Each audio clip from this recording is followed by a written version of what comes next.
لە ماوەی مانگێکی ڕابردوودا تێرۆریستانی داعش لە سنوورەکانی سلێمانبەگ و قەرەتەپە و خوڕماتوودا دەیان کردەوەی تێرۆریستیان ئەنجام داوە بۆ ئەو کارانەیان سوودیان لەو بۆشایی ئەمنیە وەرگرتووە کە لە ناوچەکەدا هەیە و سوپا و هێزە ئەمنیەکانی عێراق نەیانتوانیوە کۆنتڕۆڵی بکەن. زۆربەی کارەکانیان کارە تیرۆریستیەکانیان ئەنجامەدەن خەریکی کۆکردنەوەی پارە و مەڕووماڵات و شتی هاوڵاتیانە بن بۆ ئەوەی بتوانن خۆیان زیاتر دروستکەن و ئەو مۆزوع بکەن زیاتریش ئەم بۆشایە ئەمنیە کە دروست بووە نەبوونی پێشمەرگە و ئاسایش لە سنوورەکانە ئیسفادەیە زۆریان کردووە لەو بارەوە سوپای عێراقیش ناتوانێت ئەو بۆشایانە هەمووی پڕ بکاتەوە بە حەقەت یعنی بە مسەیتەری ئەتوانن لە هەموو ناوچەکانە بە کەیف خۆیان هاتوشۆ بکەن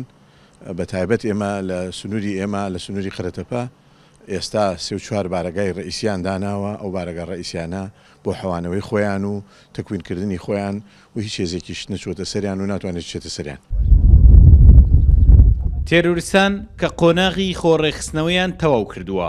لە ماوەی ڕابردوودا لەو ناوچانە 19 هاوڵاتیان ڕەفاندووە بەشێکیان بەرامبەر بڕەپارەی زۆر ئازاد کردووە و بەشێکی تریشان بێسەر و شوێنن. ئەم هەڕەشانە لەلایەن پێشمەرگەوە چاودێری دەکرێت و بە مەترسیش بۆ ژیانی هاوڵاتیانی ئەو سنوورە دەزانرێت. ئەمانە نێتیان ئەوەیە ئەم جارە هەم خەڵک بترسێن لە منتەقەکە و هەم سنگ بخۆیان دروستکەن و هەم پارەشکۆکەنەوە و هەم قەڵەمڕێوی دروستکەن ینی ئەمە بزانە ئێمە هەڵوێستمان چیەوە بێ بەڕاستی خەڵکی کوردستان و هێزی پێشمەرگەی کوردستان ئەبێ هەڵوێستێکی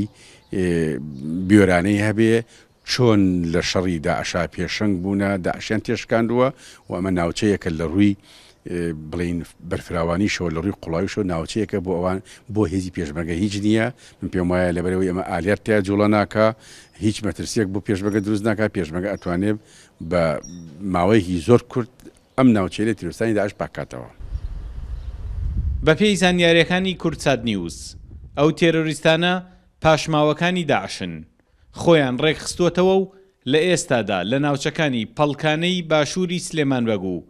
سنێدەج و خەلاویەی خوارووی قەرەتەپە و دەشتایەکانی حەمرین جێگیرن. بۆشایە ئەمنیەکەی ناوچەکە و لاوازی سوپایان کردووەتە بوارێک کە جارێکی تر گەرادابنێنەوە. سامان کەریم کورتسات نیوز کفری.